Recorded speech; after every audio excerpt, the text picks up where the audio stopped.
Week 10 of the UFL and the regular season has come to an end, and we've got official TV ratings and attendance for you to go over. Let's go ahead and dive right on into the attendance for Week 10 of Season 2. Attendance numbers Friday, May 30th, 2025. The Battlehawks at the Defenders. That rain, crazy rain that showed up, 12,624. Then we have Saturday, May 31st, 2025, Roughnecks at the Panthers. This is the highest number that the Panthers have got in franchise history since returning in 2020, at least in modern day UFL, 16,014, which is absolutely amazing. This team, this venue has been an absolute amazing part for the league. The highest increase and best difference from last year. Absolutely amazing. They need to stay in Ford Field and continue to do what they're doing, because as time goes on, if this team continues to get the hype out there and everything like that, I do see Ford Field filling up pretty quick over the years for this team, which is absolutely amazing. Then we move over to Sunday's games, June 1st, 2025. The Renegades at Brahmas, 10,863. And the Stallions at Showboats, 4,573. Week 10 totals, 44,074, averaging 11,019. UFL total attendance through the 10 regular season weeks, 486,481, averaging 12,162. Of course, we can see there is a big difference from last year's regular season compared to this one. The average roughly being just under about 700 and some odd per game in a drop. But again, we'll talk more about that. So let's move on to attendance by stadium. So now that we've got the full picture here, Choctaw Stadium, 48,817. Last year, they had 49,434. This is the lowest drop in UFL from Season 1 to Season 2. They only dropped over the entire season by 617 tickets, or tickets sold slash like given out, or whatever the case may be. 617, averaging about 125 or 124 per game, which is absolutely amazing. Now, of course, we all know that Choctaw Stadium is a former baseball stadium, and it's on the larger side, but this is great news for Arlington, because it really shows no matter how bad the team did last year, how decently they did this year. They went 5-5, obviously. They still were very consistent with attendance, which is great to hear. Ford Field, this is the prize winner here. Ford Field last year had 40,669. This year, 58,403. An increase of over just about 18,000 people coming into. That's almost an extra game. That's more than an extra game for the Panthers in this realm, and it's absolutely stunning to see. Then we have Protective Stadium, 51,275. This year, 43,968. It's a drop, but it's not like significant that it like is massive. Either way, again, for a league that had no real marketing or things like that, I think Birmingham was one of those exceptions. They had some decent marketing around Birmingham and the Alabama like state area, but still, there is a drop there. We'll see what happens for the conference championship game this upcoming weekend. But then we move on to the Alamo Dome. Now, of course, we know the Alamo Dome only had 4 games this year in comparison. So the comparison's not truly fair. I think they would have came a little bit under the number from last year, depending. I mean, they could have came very close to it, but last year, 59,439. with the 5 games. This year with the 4, they had 44,418, which is pretty good. It's not much of a drop in that consideration. And hopefully next year we'll see bigger numbers with the full schedule in San Antonio. Rice Stadium last year, 5 games, 35,282. TDECU Stadium this year with 5 games, 28,562. This is a significant but not massive drop from last year. I mean, if you're looking at like Protective Stadium, they had less of a drop than the Stallions had in that realm. I do look for Houston to kind of get back on board. If they kind of, as CJ Johnson was saying in that last press conference, is that they know what they have. If they can kind of keep what they have and move into next year with that going into the season and kind of fix some of those key pieces. Sorry about that. I have like a piece of dog hair or something in my mouth. Anyways, if they could keep those pieces up, this team could be really good, and I think that could then result in better attendance, more people showing up to the games, and getting the word out there of just how good this team could be. It'll be interesting to see, but we'll talk about that at the end of the season and kind of recapping everything and who should stay, who should go type things.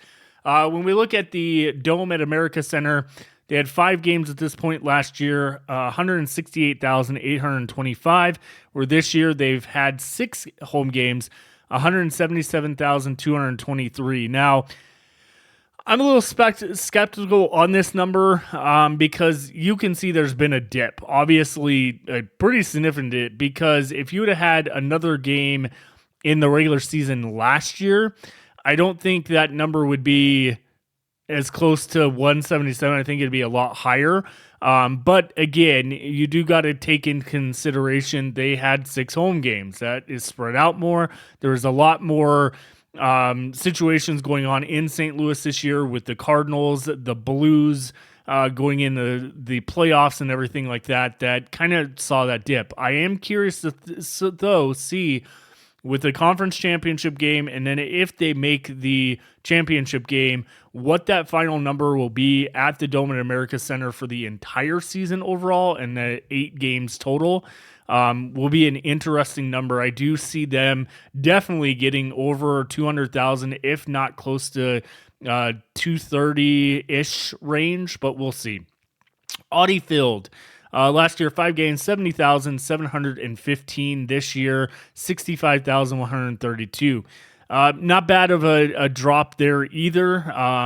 Again, I still say that weather and some of these like Friday night games kind of played a role in some of the attendance dropping in some of these markets. But again, Audi Field still is a place to be and a good venue. I do think that they going into compared to last year, they had injuries. They weren't a good team at all. And then this year they've been a really good team. They're back to their winning ways. I am curious to see this number overall as time goes on, but not bad. So Simmons Bank Liberty Stadium, 5 games last year, 34,466, where this year was only 19,958. I don't even know, like, not necessarily excuses, but I don't even know a true reason why this market has fallen off so bad. I don't know if it has to do with the renovations of the stadium. There was a lot of weather issues in Memphis this year. I don't think it was as hot as it was last year in Memphis. So I do think that this market needs a lot of work when it comes to marketing and promoting this team to the public.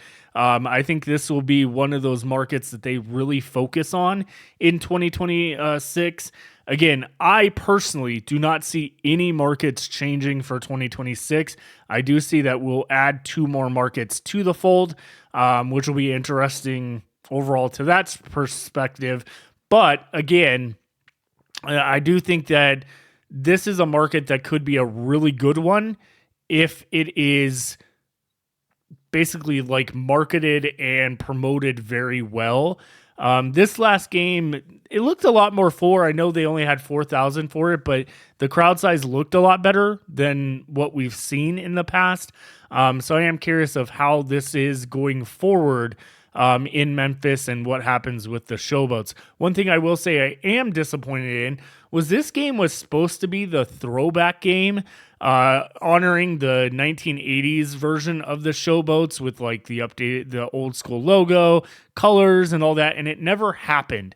It was announced at the beginning of the year for the theme nights or theme games, and this one never happened. I was kind of disappointed not to see this. If you attended this game, let me know. Was there anything pointed out? I didn't see anything marketed anywhere for this game that was a throwback game. So very interesting in that perspective. But let's move on to the overall attendance by stadium numbers. So again, the Choctaw Stadium averaging 9,763. And again, not much of a difference from last year at all. Ford Field, the average was 11,681 compared to last year's 8,134.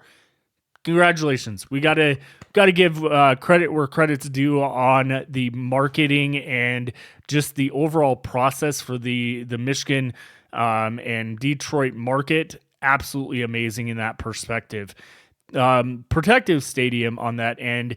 Last year, they had 6 games. This is overall, so we'll relook at these numbers at the end of the year once we have the final numbers and kind of go from there with it. I hate how this light times out despite the fact it's fully charged. I don't know why it does that, but it does. And there we go. And it's turned back on.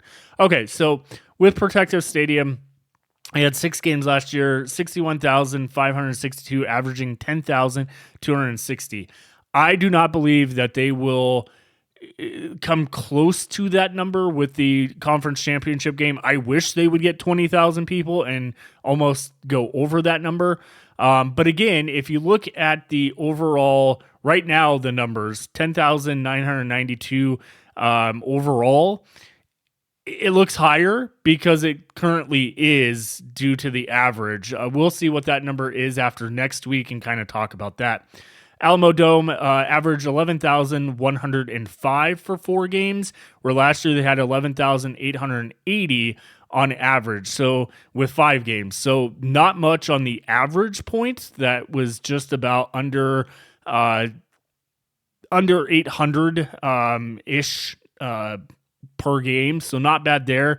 Definitely still a market that needs to be promoted more things happening.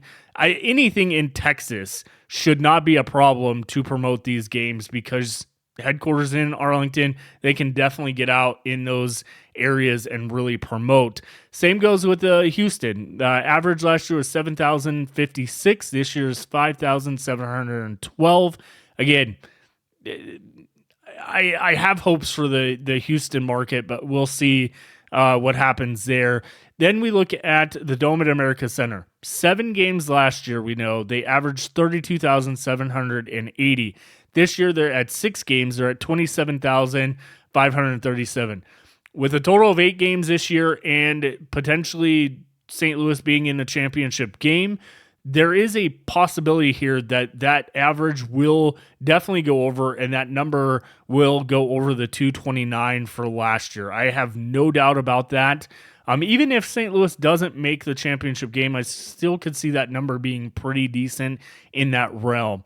Audi Field averaged 14,143 last year. This year, 13,026. So just over about 1,100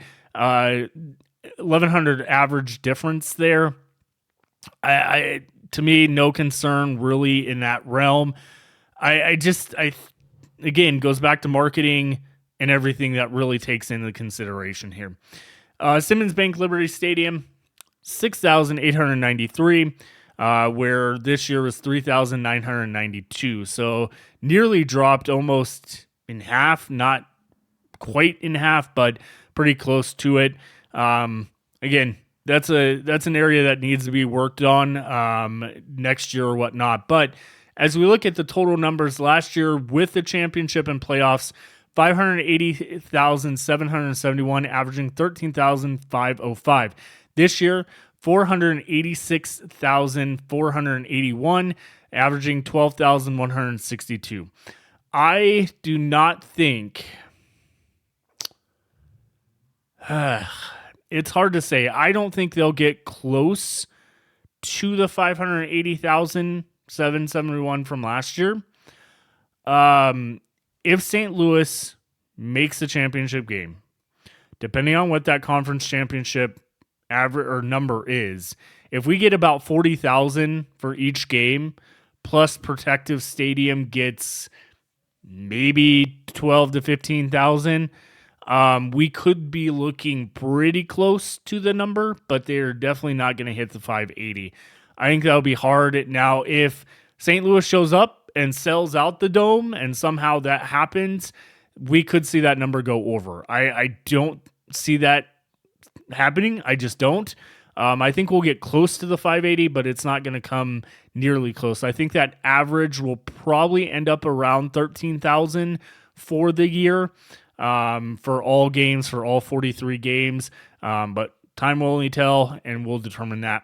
Moving along, though, let's move on to those TV ratings. So this year, attendance, obviously, we know was decent. Got a little bit of boost at the end of the year. TV ratings, they kind of did.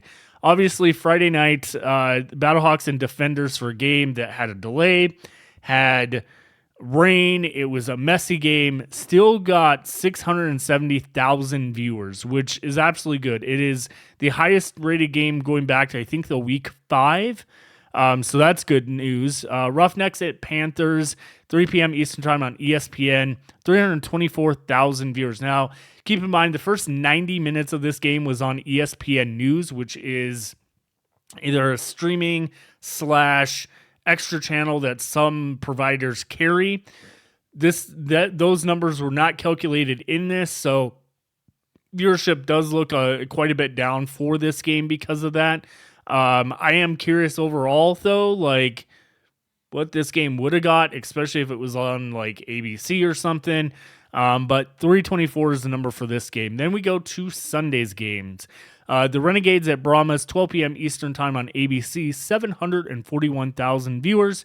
And then Stallions at Showboats, 3 p.m. Eastern Time on Fox, 625,000 viewers. And the lead-in to this game was another Indy race that had 1 million to 1.25 peaking during the race. So that, obviously, with that lead-in, these numbers are potentially a little bit higher. They're not as high as last week's Indy 500 numbers.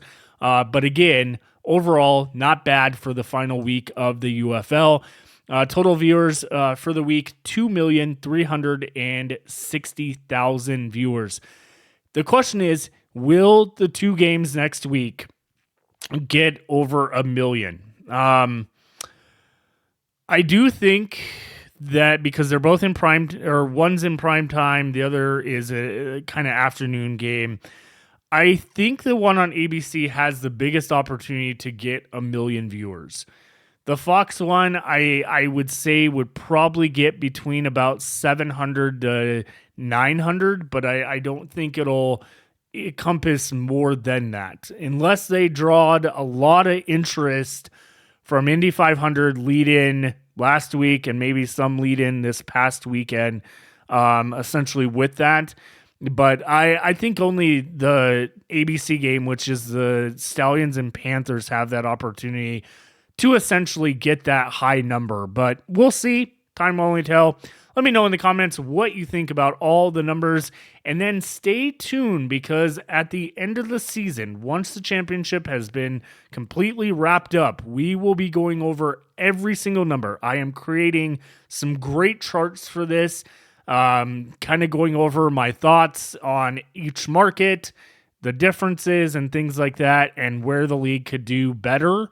They could do better overall everywhere, including St. Louis, but overall right now where we stand, we'll be talking about that and kind of going from there. So I appreciate your time. Make sure you hit that subscribe button, hit the like button if you're still here and enjoying this video, and hit the notification button for any updates that come up. We've got quite the week for you. previewing the conference championship games later this week and everything like that. So make sure hit the subscribe button on the screen, or check out the next video that's recommended to you from my channel, and we'll see you on the flip side. Have a great one, everyone.